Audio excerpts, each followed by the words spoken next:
All right, so just to summarize where we are right now, we're thinking about drawing a random sample from a box of numbered tickets. If we're drawing without replacement, then the standard error of the sample percentage is no larger than the finite population correction times 50% divided by the square root of the sample size. If we're drawing with replacement, then the corresponding value of f is 1, right? The finite population correction won't matter. It's 1. We don't need it. And the resulting standard error is no bigger than 50% over the square root of n. Okay?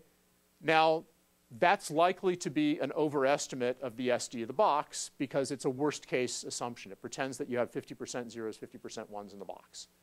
We could estimate it instead using the bootstrap estimate. If the sample size n is big enough, then S star, the SD of the sample, is likely to be pretty close to the standard deviation of the box.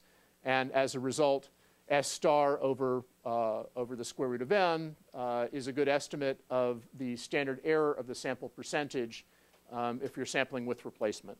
It'd be f times S star over root n if you're sampling without replacement.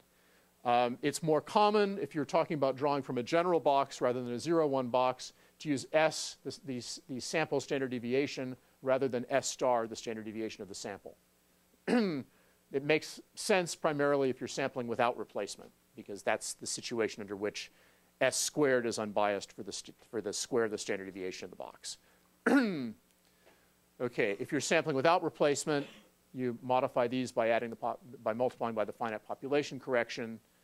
In the particular case that you're taking a random sample with replacement, the sample standard deviation squared is an unbiased estimate of the square of the standard deviation of the box. Who cares? I don't know, but it's common. That's what people tend to do.